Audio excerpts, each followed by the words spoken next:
Union members, welcome to a special multi-locational meeting of the Housing and Regeneration Scrutiny Committee held today, Thursday the 9th of June 2022.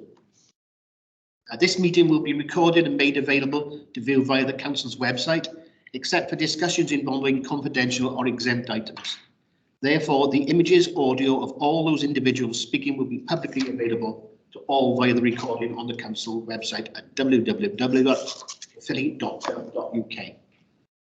Just before we quickly move into apologies in the roll call, there's no forward work programme or minutes on the agenda pack tonight because they're not required due to the special nature of this meeting. We'll move on to agenda item 1, which is to receive apologies for absence. And we've been made aware that Councillor Mann, Councillor Jeremiah and Councillor Mrs Diane Price will not be in attendance. So we'll do a quick roll call then. Thank you, Chair. Members of the Scrutiny Committee in the first instance, when I call your name, could you just confirm you're in attendance? Councillor Pat Cook.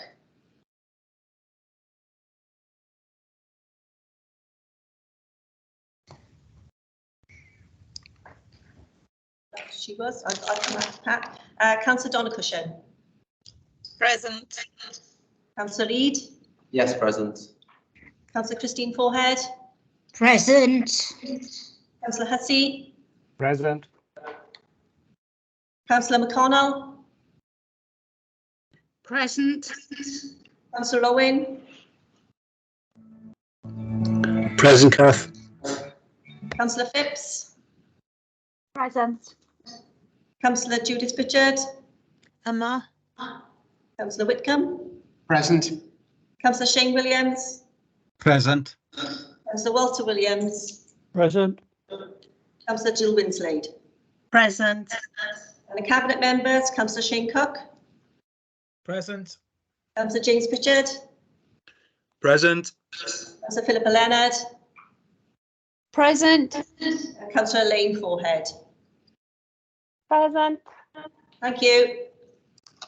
Thank you. Therefore, we move on to item 2 of the meeting, which is declarations of interest. Councillors and officers are reminded of their personal responsibility to declare any personal and/or prejudicial interest in respect of any item of business on this agenda in accordance with the Local Government Act 2000, the Council's Constitution, and the Code of Conduct for both councillors and officers. Are there any declarations? Councillor McConnell.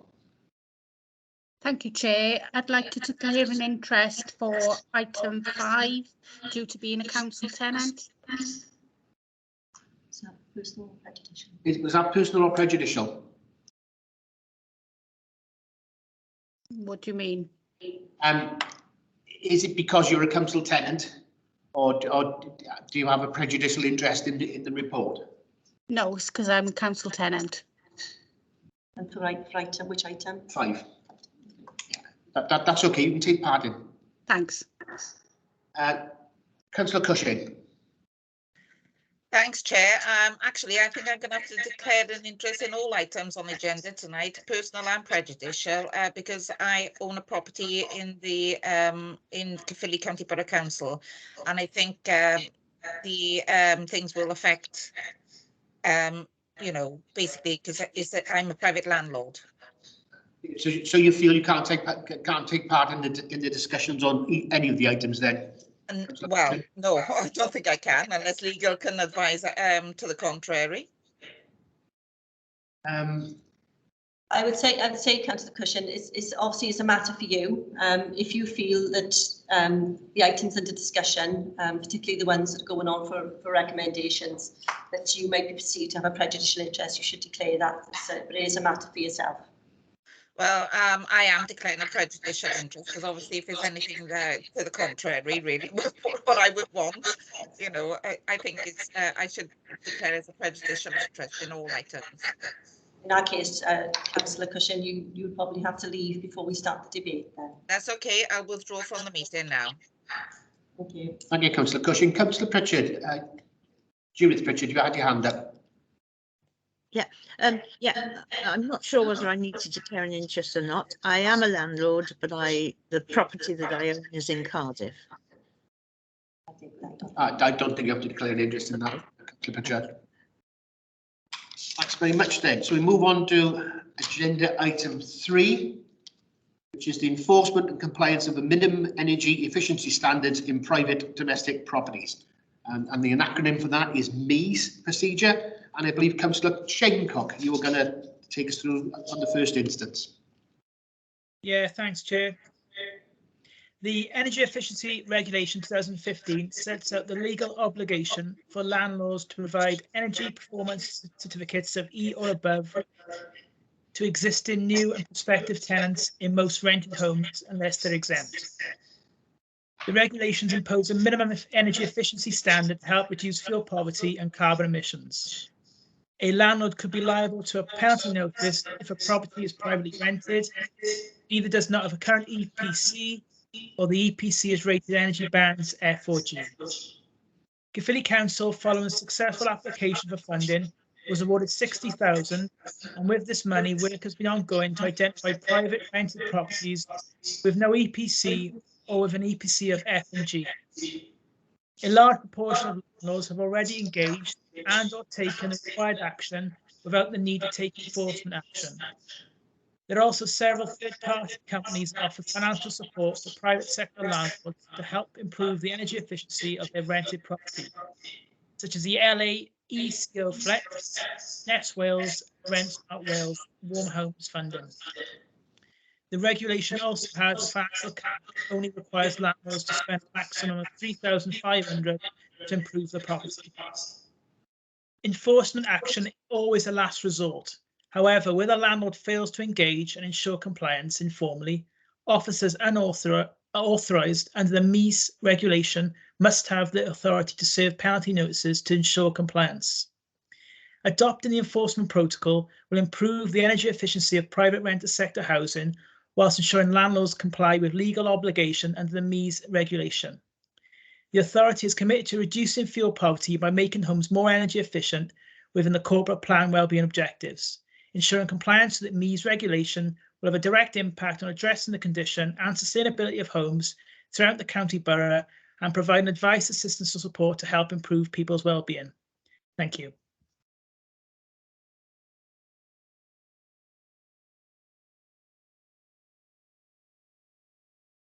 You're on mute, Chair.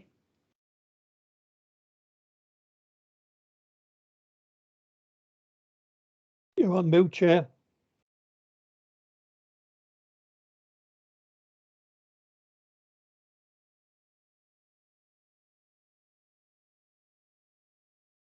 Sorry, Councillor Wickham, we can't hear you.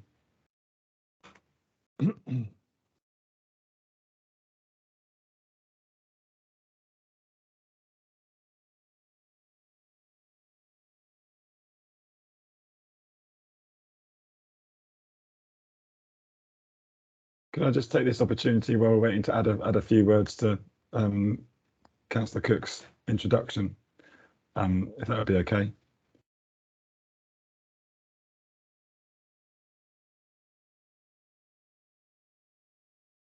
There were two.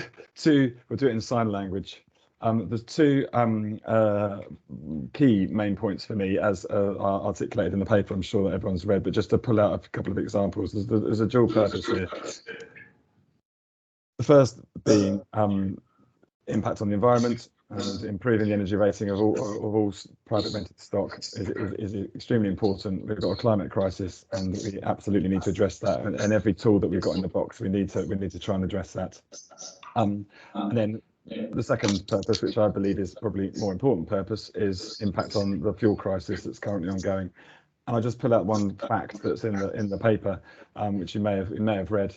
I mean, the National Office of National Statistics published information based on data up to March 21 that the cost of renting a G-rated property in Wales was £2,613, compared with 1,200 from E-rated property. And this means a tenant living in a substandard property could be paying an extra circa 1,400 in energy bills due to the landlord's potential unwillingness to meet these now legal obligations. And I think both the climate crisis and the fuel poverty crisis are two of the primary objectives of why we want to go forward with this legislation and enforce the fixed penalty notices as recommended in the paper. They're the two key points I wanted to just add to Councillor Cook's introduction. I have a number of colleagues here tonight to support me, particularly Ian Evans-McLean, who is responsible for taking this forward, and we can answer any questions that any councillors will have now. Thank you. Thank you, Nick. Our mics have now come back on. Success. As I said, we had a pre-meeting and a number of councillors indicated that they wish to have questions raised. And the first one on my list is Councillor Judith Pritchard, and I know she has two questions. Over to you, Councillor Pritchard. Yes, I'm very glad that the officer mentioned the environment, because it's really, you're not exactly. Can you hear me okay? Because I've got an echo. Oh, yeah, because you're not exactly comparing like with like when you talk about the G rated properties. These will be larger properties and presumably will be housing families and larger numbers of children. So I don't think it's really a question of fitting into a lower band house, which may be too small for them. But what my particular concern is that it does mention 5/6 rent Smart Wales offer first time gas central heating in properties with bands F and G. Now I thought that the government were going to, are discouraging new gas central heating systems, and they're going to ban them, I believe, in favour of heat pumps. So could you comment on that? That just seemed to be a bit of a discrepancy. And the other thing is the 60,000 grant. Will this be spent on an extra officer? Because what I'm concerned about is that the worst properties are not registered at all. So we have a duty as a council to chase up landlords whose properties don't conform to the energy standard, but I wouldn't want existing officers who are actually trying to winkle out the worst landlords. I wouldn't want the resources to be deviated from that job, which is the most important. Thank you. Thanks, Councillor Pritchard. It was a little bit difficult to hear because of the feedback, but I think there's two questions in there. The first question was around the government's introduction of no new gas boilers in any new build properties from 2023, as I understand. And yes, that will have a huge impact and a positive impact in terms of the fossil fuel use and the carbon emissions of any new properties, and that's primarily why they've brought that in. It won't be an enforcement on existing properties, it's just for the new properties. And I think the second question was around the 60,000 grant that we've awarded from Bees. We've used that to further this work.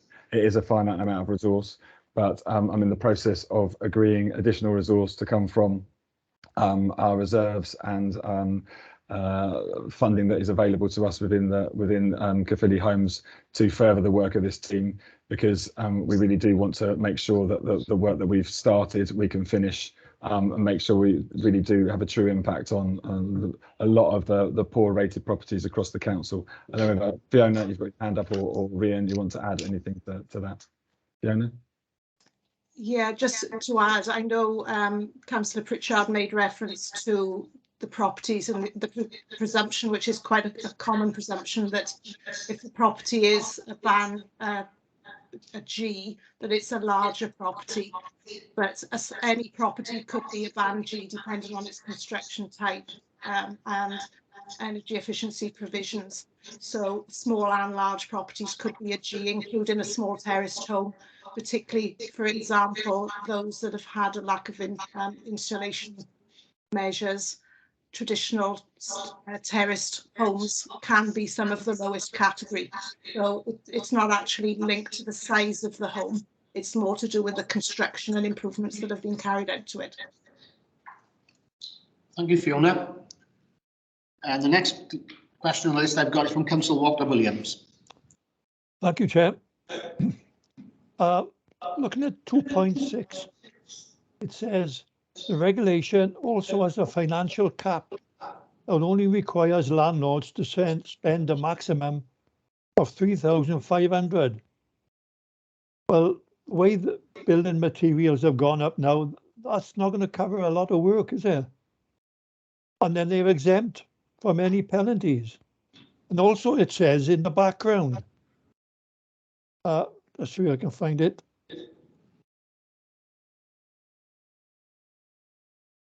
That there's exemptions if they can't do cavity walling or anything. There's so many ways for them to get out of doing anything. It seems like this doesn't have any teeth, really. I'd like to bring Rhian into this answer, but the first thing I'd say is a lot of the measures, and thank you for your question, Councillor Williams, that a lot of the measures here are quite cost effective and quite simple to increase the energy performance, such as kind of putting in LED light bulbs and other things that can really have an impact, which aren't actually that costly. Some of the other major works obviously are costly, but Rhian, do you want to comment on this one in terms of the 3,500 cap? Yeah, so I think there was a bit of confusion regarding the cap initially, but they do need to spend that money first. So they would have to demonstrate that they have spent 3,500 first before lodging exemption. It's for the properties. There's quite a range when you look at an energy performance certificate. There's quite a range of options available and detailed on the energy performance, and a significant amount of that can be done for the 3,500.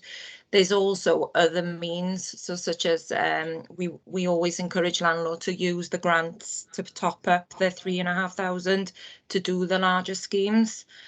And there is a review of this legislation as well going forward to increase that cap to 10,000.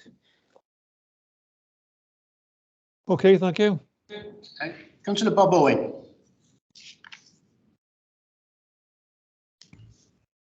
Thank you, Chair. I'll leave my camera off because of all the issues. I'm having lots of feedback issues.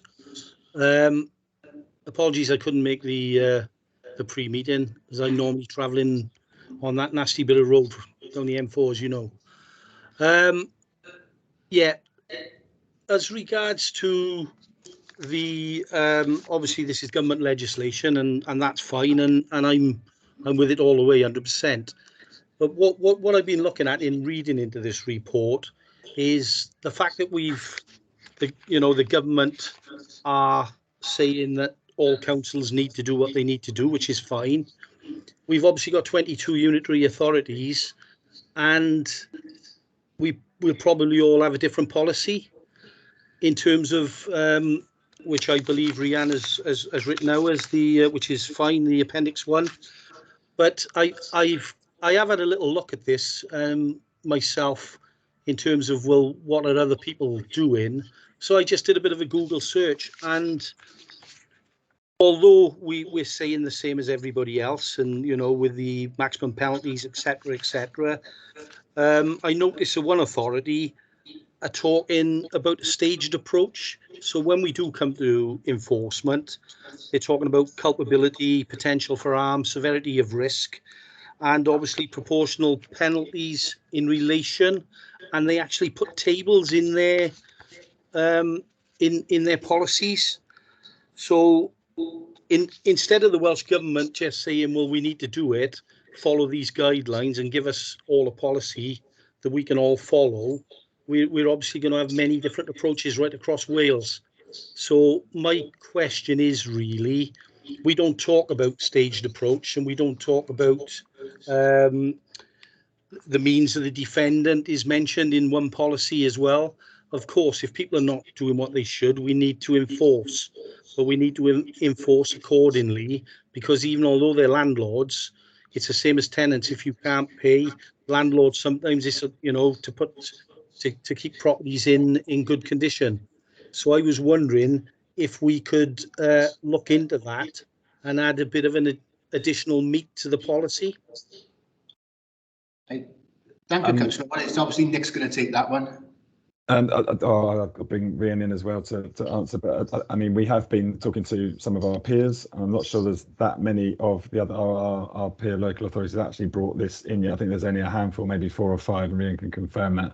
There is there is I can't comment on what you've researched, Bob, but I don't doubt it. But there is a kind of staged approach in terms of what penalties come in because of what deficiency and the stage of that, and then there is a kind of a staged approach to the fine should remediation be addressed from the point of the notice to when the 6 weeks is up. But Rian, do you want to comment in terms of how we've come to this approach and anything we've discussed with our peers? Yeah, so I think what I would say is we are working with other colleagues at the moment. We have formed a task group that is looking to do a toolkit to mirror what we've done in Caerphilly and there's only a handful of us, so there's Newport, Monmouth, ourselves and Wrexham that is leading on this, and we are coming together to try and give a template for the procedures, so that everyone, there is a bit more of a consistency throughout Wales, and to help other authorities as well learn from the good practices and the achievement our grant has done. We did look at, I know which one you've looked at, I think it's the Wrexham policy. We did look at their stage criteria, and we decided against their criteria because I think it's really important. The aim of this policy is to get compliance, so we felt like giving a discount for being 2 points away from an E, for example, wouldn't really achieve much, you know, and complicate matters. We're given a discount for complying with the legislation before the payment's due is something that will encourage compliance without, you know, and reducing the cost.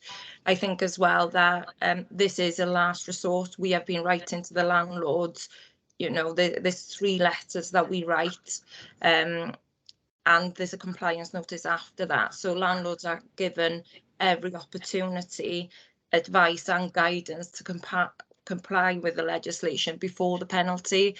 And it's important that those penalties are strong enough to discourage them to take the penalty instead of spending £3,500 on their property. Before we come back in, Councillor Owen, Fiona has a hand up, so obviously she's got some. Yeah, thank you, Councillor Whitcomb. I think it's just stressing the responsibilities that come with being a landlord, and that there are some landlords that have more financial abilities than others. However, it is a legal obligation. Landlords are required to meet this legislative obligation. They have to accept the associated responsibilities that go with the whole concept of being a landlord. And by not complying, they are actually contributing to fuel poverty within their tenants. They obtain a rental income from those tenants. They obviously have scope if they feel that they need to increase rents to be able to cover off these additional costs, and we acknowledge that that is an avenue that they can go down. But we don't feel that it's appropriate that landlords be facilitated, I suppose, for non-compliance to the detriment of the tenants that they're providing accommodation for. And Rian, you've got a further comment? Yeah, and just to add really that we have got products available to help landlords that are struggling. So we have got loans that we could offer them, interest-free loans. We have got different, you know, LA Ecoflex running Nest that we can look at with a landlord if they are struggling. This is, you know, there's some landlords that are just willfully not complying and not engaging with us, and those landlords are the ones that this policy is really for, you know, to target. Thank you, Rian. Councillor Owen, has that answered your question? Yeah, I'd like to come back if I could, Chair. Only one come back and allow that, Councillor Owen. Just to say that no, it's great that we're up front, you know, that we're in this first group of authorities and whatever. The bits that I was reading actually was Wrexham was mentioned, but it was Monmouth, and obviously all I'm thinking of, if you're talking Greater Gwent there, somebody's on your doorstep where the boundary is, and there's a difference in how policies are actually implemented from a landlord who's like 2 streets away in a different borough, and they might talk in the pub and, oh, well, we've been forced on this and whatever. I'm totally behind, yes, the errant landlords that we need to sort out and get to the bottom of it.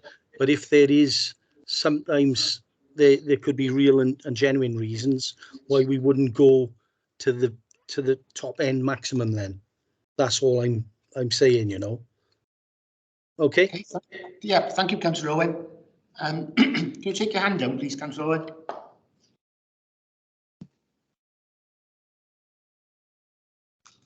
Thank you, Councillor Owen. I can't see any more hands up, so I think we can go to the vote. Recommendations on Yeah. page 2. Recommendations on page 2. Can I have a proposer and seconder, please?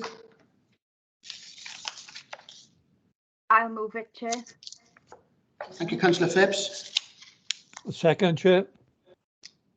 Thank you, Councillor Williams. It's been moved and seconded. Can we have the voting forward, please?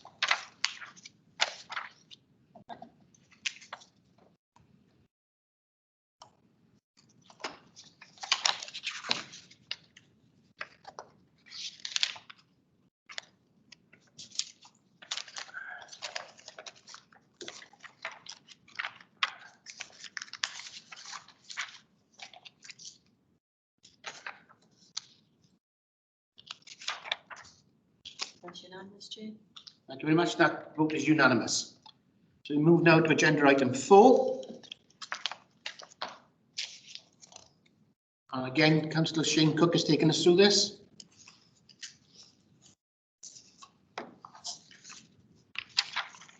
Yeah, thanks, Chair. From the 1st December 2022, the Rent and Homes Wales Act 2016 will change the way by which all landlords in Wales rent their properties, and is intended to improve the way in which rented homes in Wales are managed and lived in. The Act aims to make it easier to rent a home and to replace complex pieces of existing legislation with one clear legal framework. There will be 2 types of landlords: community landlords, which are local authorities and registered social landlords, and private landlords, which are all other landlords. The Act gives greater clarity on the rights and responsibilities of both tenants and landlords through written contracts, which are currently known as tenancy agreement, and the Act aims to standardise these for all renters. The Act requires Caerphilly Homes to comply with statutory obligations, including making changes to terminology, converting the existing tenancy agreement to a new converted occupation contract for current tenants, the introduction of a new occupation contract for new tenants, and revision of all relevant policies. The Act provides greater security for people who live in the private rented sector. For example, where a no-fault notice is issued, the minimum notice period that must be given is 6 months. A landlord will not be able to give such a notice unless they have complied with certain obligations, including registration and licensing with Rent Smart Wales and deposit protection rules. The Act also requires a minimum notice period to be provided to contract holders to increase rent, which has been amended from 1 month to 2 months, and rents can only be increased once within the calendar year. The Act will also have an impact on the local authority via its statutory homelessness functions, provides emergency temporary accommodation and access to supported accommodation to those households who are threatened with or who are homeless and without suitable accommodation to occupy. The changes will impact at varying degrees on the roles of all teams in Caerphilly Homes, but will provide significant additional obligations in respect of tenancy management and property maintenance, creating a considerable additional workloads in both the development and ongoing implementation phases. There will be associated financial costs associated with these ongoing workload obligations and the risk of financial penalties and reputational damage in the case of non-compliance with these new obligations. Chair, I want to place my thanks on record to all the officers who worked on this Act and all the background team in such a short time. They've done amazing work. Thank you, Chair. Thank you, Councillor Cook. And before we move into the more description of this policy, I'll remind members that this has been for noting only unless there's an amendment. So there won't be a vote on this one. Nick, can you add? Thank you, Councillor Cook. I've got a number of colleagues here to assist with any questions that we might have. I just wanted to add that we were bringing the paper at this timescale because the original date for introducing Renting Homes Wales Act was going to be the 15th of July this year. We had, as did every landlord, have 6 months notice. So I just echo the superb work that the team have done. As basically the whole time I've been working for the council, we've been beavering away trying to get this ready for the 15th of July.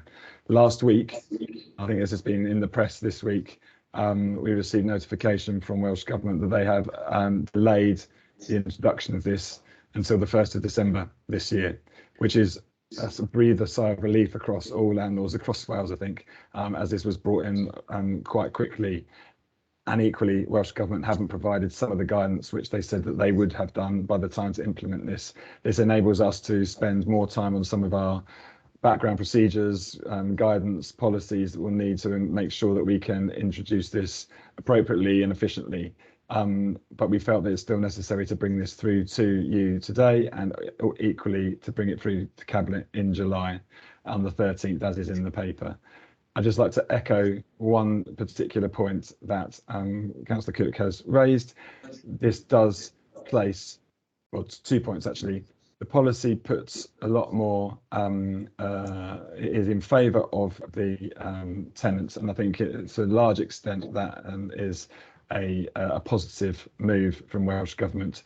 But what it does do has a greater impact in terms of workload and financial implication for the landlord, particularly I would say the local authority landlord. And it's detailed within the paper, but we haven't gone to the level of detail that in terms of the financial impact that we know it will have. It was just an example there, but I'd just like to raise that implementing this will mean extra resource, extra time, extra capacity for Caerphilly Homes to ensure that we bring this legislation in, administer and adhere and manage the new contracts appropriately.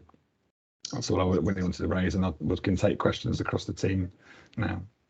Well, thank you, Nick. And again, I will take the questions that were presented to us at the pre-meeting first. It's Councillor Eads. Yeah, I think Nick's kind of clarified what I was going to raise. It concerns the delay by Welsh Government. I'd firstly like to make the observation that this Act received royal assent in 2016, and frankly, it's appalling. It's taken Welsh Government 6 years to produce a secondary legislation statutory instruments. Now we find out a week ago, as you said, it's been published in the press, Nick, that they are now putting another 6 months on top. But it sounds to me like that's probably been a breath of fresh air to yourself and your team in giving yourselves more time to prepare for the eventual impact of the Act. But I suppose my question is, you know, if they haven't produced all of their statutory instruments yet, how much work have you done that potentially might change? Does this affect the contracts that you've prepared and things, or are you going to carry on with what you've produced and look to refine it later, or are you starting from the beginning again? No, I mean, I'll let the team come in and kind of supplement what I'm about to say, but none of the work to date is abortive, effectively. The elements of work that would still need to be delivered on, particularly around some of the homelessness legislation elements that we're waiting for, this extra time may be a useful breather in terms of bringing that element of the legislation into force. So yeah, we don't have to start from scratch again, as it were. We feel there may be some amendments. I don't think they would give us a breather just because most of the landlords lobbied Welsh Government for an extension. I think that there could be potentially some tweaks, but I'm confident that's not going to substantially change the work that we've done or substantially change some of the contracts, which in fact we have got in draft form now, because we had to, because we would have been nearly a month away from implementation without contracts. So obviously we're at a stage where we do have draft form contracts. So we don't think they'll substantially change, and all the work that we've done to date is not going to be abortive. I don't know if Fiona, you've got your hand up, or anyone else wants to supplement that? Yeah, Fiona's got her hand up. Yeah, thank you. I think it's just to reiterate that in many ways the 15th of July, as was going to be the date, is just a step in the process. There's an awful lot to be done. Welsh Government is still issuing additional guidance and comms information throughout this period of 6 months. And we're still awaiting some of the transitional provisions for some of the legislative changes. So the actual basis of the information we're working to now is unlikely to change to any degree, but we will get additional information on how we work and transition between the old requirements and the new. And I think that's going to be important for us. And whereas the timeline of 6 months only allowed us to put almost a skeleton system, we will obviously have met all our statutory obligations by the 15th of July. But this extension now gives us more time to actually develop those processes and expand on them, and to ensure that not only are all our staff trained and aware of the new policies and processes and the differences, but that we have additional time now for comms for our tenants and our customer base to actually ensure they are more prepared for it as well. So rather than, sorry, back to that. It's okay, yeah. So rather than a negative thing as it's been painted in the press, it's actually a positive thing from the perspective of landlords, and the delay has probably been driven by landlords' reaction to the need to implement an incredibly short timescale. So this is giving both Caerphilly County as a provider, but also the range of private and social landlords out there much needed time to fill in the details around what this actual legislation means in practice for yourselves as landlords, basically. Yeah, I think it's dual. I think it's the recognition from Welsh Government that they were behind the curve slightly, and they still need to provide some additional guidance for us to implement it efficiently. And it's partly because there was a lobby to say we need more time from all, definitely from the RSL sector, the housing association sector, and ourselves. I'll move on to the next on the list. I can see Councillor Pritchard and Councillor Phipps. You've got your hands up, but I've got you on my list as well, so I will come to you. Councillor Walter Williams. Thank you, Chair. Yeah, I've got a question. 5.6, 17. It says contract holders will no longer be automatically liable for the behaviour of anyone he or she is living with, living with them. Well, that means they could smash the place up and leave, and we'd have to repair it. And then we'd still have the same occupant on the contract. And what do you mean by immorality, please? Fiona's got an answer, I think. Yeah, shall I take that one? One of the areas that this is, I think, probably the most significant change or the most concerning change for us, and the sections on antisocial behaviour, landlords did lobby Welsh Government quite strongly on at the time that the legislation was developed. It doesn't mean that we can't take action in relation to antisocial behaviour. However, our tenancy agreements at the moment state that the tenant is responsible for the behaviour and actions of residents within the property and visitors, and that automatic connection and breach of tenancy arrangement is now gone. So it will be more difficult for us initially to take strong action against visitors and household members than it has been in the past. The Welsh Government has issued some guidance in relation to the provision of support to tenants where there are instances of antisocial behaviour. And from our point of view, what we don't want to do in any event is to move a problem of antisocial behaviour on. We need to work with those tenants to resolve those issues, whether it be their visitors or family members. But it does mean that we will have to provide additional support rather than sanctions at an early stage. So I think we recognise that, and we are adapting our antisocial behaviour policy and procedures to take account of those statutory requirements. In relation to immorality, it normally links into criminal behaviour. It can relate to drug use and drug possession. It also relates to issues such as prostitution. They come under the general terms of immorality. So it's a catch-all type of terminology that we have in our existing tenancy agreement at the moment. Okay, thank you. thanks. Okay with that, Councillor Williams? Yes, could I just come back? Yeah. Yeah, with regards to the contract and the tenant staying there, the problem is then, what about the neighbours? Because they've got to put up with, this is going on. I think that is our concern, that this piece of legislation is very much to increase protection for the tenants. And I don't think we doubt that some landlords will take drastic action if there is a case of antisocial behaviour that might be out of the control of the tenant.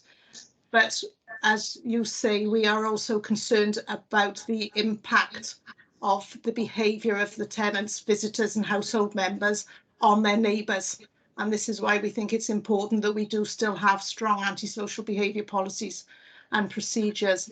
The antisocial behaviour doesn't normally relate to things such as damage within our properties and the financial associated costs with that. It does relate much more.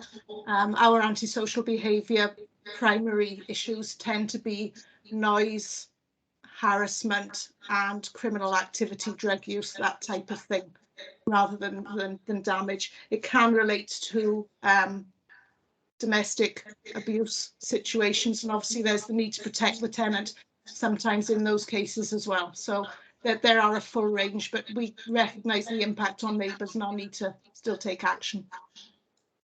Okay, thanks so much. Councillor Williams, yeah. Okay, yeah. Next one on my list is Councillor Lisa Phipps. Oh, thank you, Chair. Yeah, I've got a question in relation to item 5622 little 2.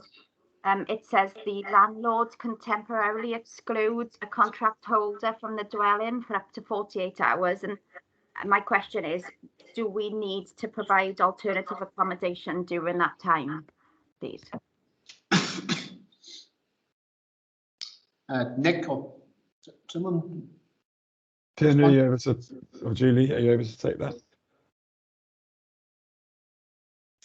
Councillor Phipps, from a supported accommodation perspective, where the exclusion is applicable, then at this current time we have queried with Welsh Government whether their expectation is that from a homelessness perspective we would be expected to provide temporary accommodation to that individual for that 48-hour period. We've not had clarity on that expectation. The recommendation was that we should look to work with other supported accommodation providers to see if they may have something like an emergency room where that individual may be placed.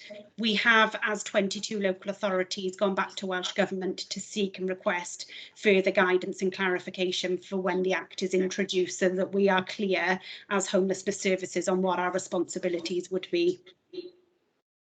Lovely, thank you. Thank you. Thank you, Councillor Phipps. Councillor Pritchard. Judith.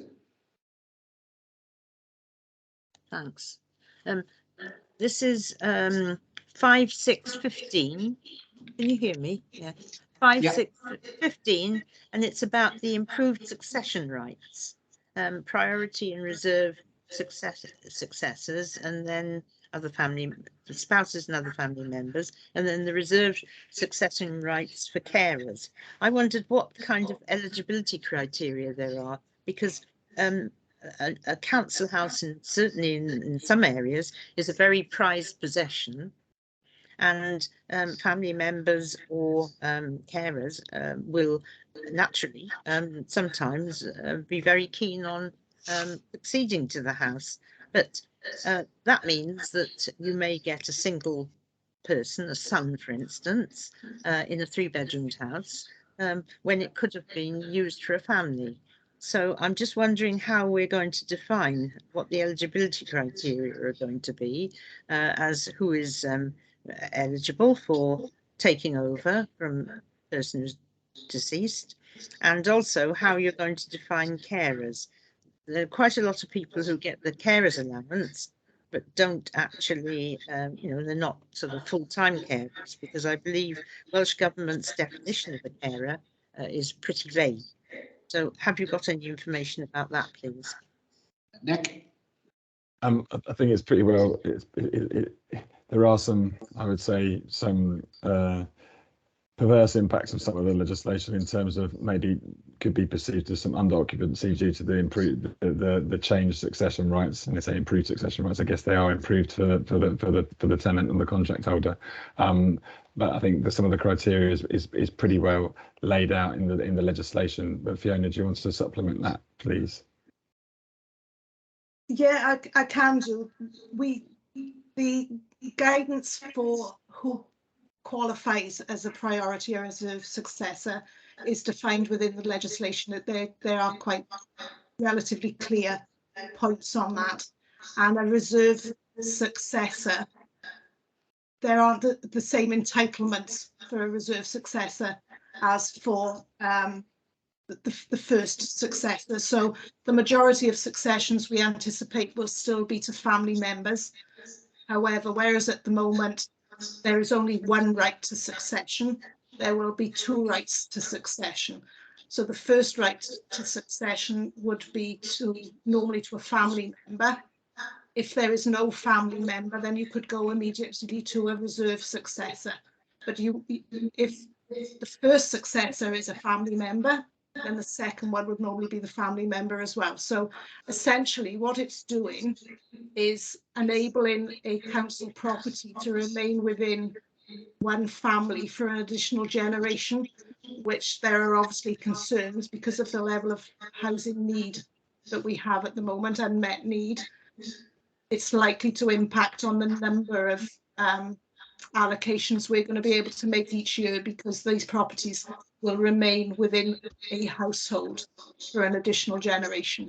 So in relation to carers, there are some guidelines in relation to carers and their occupation and connection to that property. So it's not an open opportunity for carers, and we would have to consider applications from individuals who consider themselves to be reserve successions. So we will have a procedure in place at the time that the legislation is introduced to cover that off. Thank you, Fiona. Thank you. Does that answer your question, Councillor Pritchard? Yeah, thank you very much. Thank you. Councillor Bob Owen. Yeah, thank you, Chair. First of all, I just want to make a few comments on the conclusion section, but clearly from what's been said up to now, I'd like to say an absolute well done to the team. You know, with the pressures that have been on to get this legislation, get the stuff in place for the legislation, and the fact now that you've got some breathing space, hopefully that will work well for you individually. But looking at the conclusions, it's good in that we're talking it's going to be, you know, there'll be positive changes, particularly for Caerphilly Homes tenants. In terms of the fact that we're a local authority, I presume that would be, you know, the biggest reform to housing legislation, greatest security of tenure for tenants. But then right at the end, we got 5.29, where we've got an impact on the provision of temporary accommodation. And also, as Nick alluded to in his follow-up to Councillor Cook's introduction on about the costs, which we've got some costs, financial implications as mentioned, and I'm not going to go into figures, but 5.3 says that there will be capital and revenue resource implications associated with implementation to ensure that we comply. So the question then at the very end of that, thank you all, but where's the money coming from? Is this already budgeted for? Is this something that's just come along of recent times, etc., etc.? Thank you. Which one of your teams going to take that? There's a number of, and maybe carrying for the first part, but the second part, I mean, the impact and consequence on us as an authority of bringing this in is we're just working through. As I said, we put a couple of examples in the paper in terms of the financial impact on delivering this, but we're still uncovering what that means. I mean, in particular, one example around the increased level of property checks that we'll need to do, and the resource that we'll need to do that. I mean, if it's biannual checks, then we've done some stats around the amount of our operatives that would need to be taken up at any one point in time will mean we'll need to increase the workforce. And that has a big impact, which is why I wanted to raise it up front as I did. And you're right to put it out against Councillor Owen, because it is an impact. Where will it come from? It'll have to come from the HRA. It'll have to come from the housing revenue account, and the housing revenue account has a lot of asks against it. Where we as we well know, we've just finished WHQS. We're about to go into a consultation. We're currently in a consultation of WHQS 2023, which is the next round of quality standard and what that means to our stock. We're about to embark on a much needed ramped up new build programme, and the majority of all of that has to come from the HRA. So we have to make some difficult calculated commercial decisions as how we use the resource of the HRA to manage ourselves as a landlord and manage the service that we give to tenants, but also to build new and keep the quality of our homes at the highest possible standard. So I'm glad you raised it, because it is a key issue for me and a key issue that I'm paying a lot of attention to. But Kerry, did you want to come in on the first point that Councillor Owen raised? Yes, Councillor Owen, with regard to the increased concerns around resources for temporary accommodation, that's both in relation to financial cost and capacity. The initial introduction of the Renting Homes Act would have meant that on the 15th of July, we would have had a number of individuals who were going on to a contract, and our abilities to subsequently then end their placements in temporary accommodation would have meant that we'd have had to have gone through formal legal processes, which would have meant that their stays in temporary accommodation without us owing them a statutory duty would have been quite significant, and for some individuals could have been up to 2 months while we went through a court process. The initial indication from Welsh Government, following consultation with us as homelessness services across Wales, was that where private landlord interim temporary accommodation was concerned, that we had 12 months from the date of implementation on the 15th of July before that the household or individual had to move on to a contract. In light of last week's announcement, with the delay until the 1st of December, we are yet to have clarity on what that impact will be for us as a homelessness service where temporary accommodation is concerned, and we are expecting further guidance on that over the next couple of months for us to be able to make the necessary arrangements for us to take that forward. What I would stress, having analysed our temporary accommodation stock, is that we only have one unit of which we consider ourselves to be the direct landlord, so of where we would be imminently impacted. Our concerns are further down the line after the initial 12-month introductory period. Thank you, Nick. Thank you, Kerry. Does that answer your question, Councillor Owen? Yes, thank you very much for the information, and keep up the good work. Thank you. Thank you, Councillor Owen. I can't see any more hands up.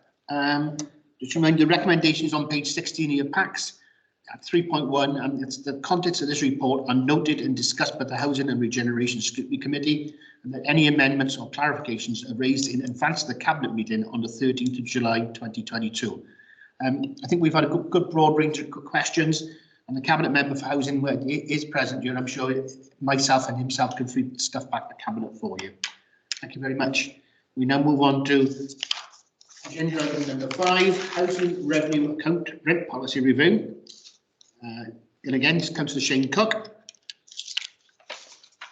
Yeah, thank you, Chair. The Housing Revenue Account, HRA, is funded by rental income received from council tenants rather than the council taxpayer. Whilst there's a clear separation of these funds, a significant proportion of council tenants' rent is funded from financial support in the form of housing benefit or universal credit, which is derived from the taxpayer's purse. Therefore, value for money must always be sought. 75% of our tenants receive financial assistance towards their rent. The Affordable Housing Supply Review was published in April 2019, one of the key recommendations being there should be a focus on landlords considering value for money alongside affordability. Welsh Government has devised a mandatory self-certification monitoring return that social landlords are expected to complete on an annual basis to confirm compliance with the Welsh Government rent standard. Welsh Government will note favourably where social landlords have used an established affordability model such as the Joseph Rowntree Foundation Living Rent Model and CHC's Housemark Affordability Tool. The Welsh Government rent policy allows a maximum of 3.1% rent increase for 2021-2022 members recognise the current loss of living crisis and adopt a 2% increase, which is one of the lowest in Wales. Caerphilly Homes have explored the Joseph Rowntree Foundation living rent model, which is designed on the principle that a single person should not spend more than 28% of their net pay on rent for standard single person unit of accommodation. When considering our current rent levels, the majority fall below the Joseph Rowntree Foundation living rent levels, thus evidencing affordability. However, there is a small number of stock that is just above the Joseph Rowntree Foundation rent level. And if the Joseph Rowntree Foundation living rent model is adopted, any new tenancies could be let at the current living rent model. However, existing tenants are protected under the current Welsh Government rent policy, which allows local authorities to increase their rent each year with agreed percentage uplift plus a maximum of £2 per week. Thanks, Chair. Thank you, Councillor Cook. And before we go into the debate, Councillor McConnell has raised her hand. Thanks, Chair. I just want clarity on that. I think I might need to leave the meeting. We're of the opinion that you don't need to leave. It depends, Councillor McConnell. If you feel you've got a prejudicial interest, you should leave. If you feel it's just a personal interest, you can stay. And it is a matter for yourself. I mean, if you look at the recommendations, whether you feel that your personal circumstances would demonstrate that you've got a prejudicial interest, you should declare that. Yeah, I think looking at it, I think I would, yeah, because I can't really vote on, you know, increasing my rent. You give the reasons because you're a council tenant, is it? Yeah, yeah. Oh, thank you. So I'll leave. Okay, thanks. Thank you. And before we go into the debate in general, Councillor James Pritchard. Yes, so thank you, Chair. On the 9th of February, I was advised to actually leave the meeting as I've got council tenants in my family. I'm not voting tonight, obviously, but can I just formally ask advice at the start of this report, please? Councillor Pritchard, I would suggest if you've previously declared a prejudicial interest on the same matter, you should do so again, even though you're not a member of this committee because you're in attendance. Okay, I declare just for clarity, my grandparents were council tenants. Am I permitted to stay for the meeting or not? It depends. If it's personal, you can stay, but if you declared a prejudicial interest, if that's what you declared previously, you should be consistent, I would suggest. Well, I'm not quite sure what I declared, but my grandparents are council tenants, so is that a personal interest? Yeah, if you left the meeting, that would have meant you declared a prejudicial interest. All right, I'll leave the meeting. Okay. Yeah. Thanks, Chair. Okay, thank you, Councillor Pritchard. And on my list for questions, it's Councillor Judith Pritchard. Councillor Wickham, would it be possible to just supplement the introduction from Councillor Cook just very quickly? Is that okay? Sorry, Nick, that's remissed me. No, that's okay. Just a few points to just enhance and just raise something that is in the paper, but I just wanted to tease it out again. Caerphilly is one of the most affordable landlords across the 11 Stockholm landlords, and indeed the landlords within Wales, fourth, I think, against our other 10 peers. We are currently in a scenario where we think that we are affordable, but now the Welsh Government will want us to test that against the model. Councillor Cook has outlined, that's within the paper, where actually if we do proceed to use this model, that we would be actually, some of the rents that we'd be charging were actually lower than what we would be able to underneath this model.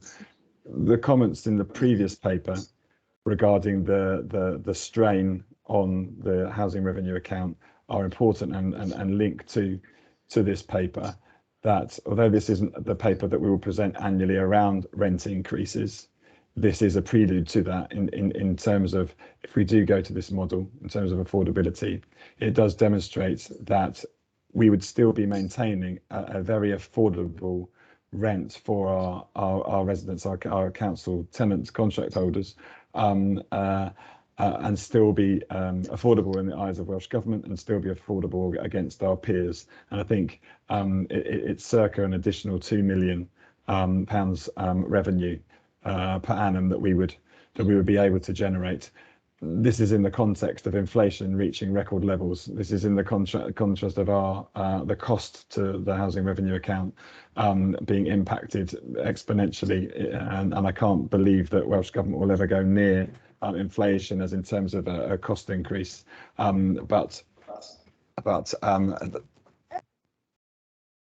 Sorry, bit of an interlude there from a 3-year-old. Put me off my train now. But we do need to look at all means possible to maintain affordability, but also preserve the integrity of the HRA with all the other competing pressures that we've got. Sorry, I got a bit sidetracked there. That's what I wanted to add. Thank you, Nick. Councillor Pritchard, Judith. Yes, I think that it's a really difficult job to try and square the circle, because we're obviously very anxious to have more houses and to build more council houses, which takes quite a lot of money. We need to repair our houses properly, and building materials are going through the roof really, and yet we want affordable rents for our tenants. So it's really quite a difficult job. My question is about consultation. There's quite a lot in the report about consultation. Now, do I take it? I take it that is mainly or entirely online. You've mentioned focus groups and surveys. Now, were the focus groups online as well? And have we made any effort to reach people who are digitally illiterate? I believe that's the term. And people who don't do online at all, who would be mostly older people and the most economically vulnerable. Because I'm a bit worried about the consultation responses being skewed really in favour of the people who can cope against people who can't cope. The one thing I would like to know is about what's commonly known as the bedroom tax, because some people who are on benefits don't get what they need really to pay the rent, because they're living in a house that's deemed to be too big for them. So I wonder how much of an influence that has. And finally, really, about providing new houses, have we looked at factory manufactured houses? There are some very good examples these days, very well insulated, that can be put up fairly quickly and are very effective and put up very quickly. So is that a thing that we are exploring? Thank you. Thank you, Councillor Pritchard. I think I know the answer to one of those questions. It's the factory built, assembly built houses is yes. But I'll hand over to Nick. Yeah, I mean, you've taken the words out of my mouth on that second question, and I'll ask either Leslie or Sandra, who are with me this evening, to come in on the means and the medium that we used on the Your Rent, Your Views last October, and how we reach all tenants. But just to embellish the answer of yes to the second part of that, we are absolutely exploring factory assembled elements of what we would call modern methods of construction. They're not as modern, they've been around for a number of years now, but we are exploring those methods. The two schemes that we presented at the Tuesday new members market stall video are factory assembled in part in terms of steel frame manufacture that we'll be handing over the first of those tomorrow actually in Trekennydd, and then in Tre Thomas later this month, and they are component built, and they are going to be some of the most energy efficient properties we'll have definitely in the county borough, potentially in Wales, and we're very proud of those. And I know there was an evening this week for the community and some members to come and see them, some local members to come and see them. So we're definitely absolutely exploring that. That is likely to be more component assembled in factory than full-on modular, but we are also exploring the full modular built facilities for certain use classes and for certain agendas. We will be leaving no stone unturned in terms of any technology that will be more efficient from an energy perspective, more efficient financially, and more efficient from a time perspective. So yes is the same answer, but slightly longer. Yes. Sandra, Leslie, could you please potentially answer the survey consultation question, please? Who to look at first? Shall I start? I'm sure Sandra. Thanks, Leslie. If needed. Councillor Pritchard, you are right. It's very difficult to engage with all our tenants because not all of them have the facility online, and that's the sort of method that we're using. We've obviously been on social media, Facebook and Twitter. Any tenant who signed up for the eGov bulletin also gets engaged. We've done telephone calls where we can to tenants as well, so it's not just all online. It's on the council's website. There's a dedicated helpline for any tenant who needed help from any of the surveys. You know, but we're doing as much as we can. We're also restricted on some social media as well. We can't engage in some areas because of data protection. We follow the rules as best we could. And we've engaged with as many as we can, but it is an evolving position because we will be consulting with tenants much more as we go through the process, and we do hope to sort of target more tenants where possible. We also have a dedicated group of tenants as well that we regularly engage with, and they do help pass on information to our other tenants that may not have access to social media or online. It is a working program. Thank you, Leslie. I see Sandra wants to make a contribution. Yes, thank you very much, and thank you for your question, Councillor Pritchard. The bedroom tax, yep, it's been with us for many years, and I would say the discretionary housing payments assist us with people with the shortfall.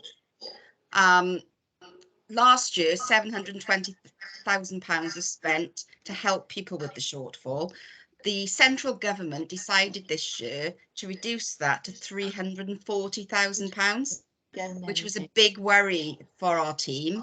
But as part of the cost of living support scheme, the Welsh Government, under the discretionary scheme, Cabinet has agreed to increase the discretionary housing payments from 340,000 to increase it by another 390 to bring us up to the same level as last year. Right, so it needs to be, which will allow us to support many more of our tenants with the shortfall. It's can you pause a minute, please, Sandra? Pardon? Can you pause a minute? I think somebody's got their mic on because I can hear things in the background. Can all members make sure their microphones are off to let Sandra finish, please? Sorry, Sandra, sorry to interrupt. Right. What I would say is that there's a 14% reduction. Councillor Pritchard is correct, and 25% for those under occupying by 2 bedrooms or more. This is big, you know, it makes a big difference. So we've got a support team there that can help our tenants to apply for the additional monies to pay for the shortfall. And, you know, we've been really successful in previous years, and it was really pleasing that Cabinet took the decision to increase the pot back up to the 720k.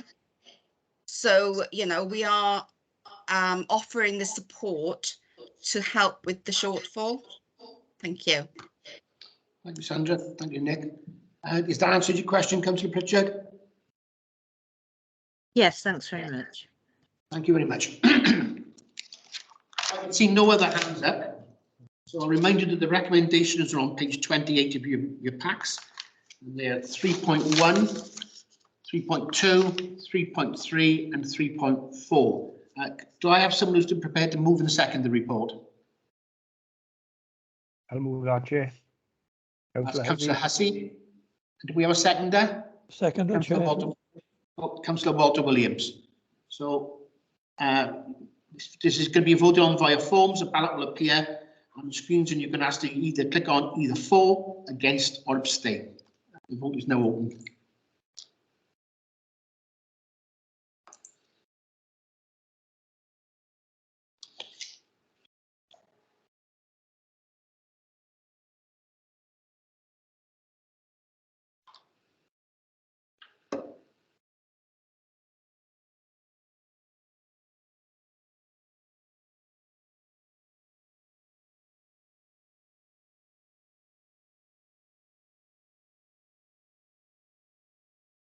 That's unanimous, Jane.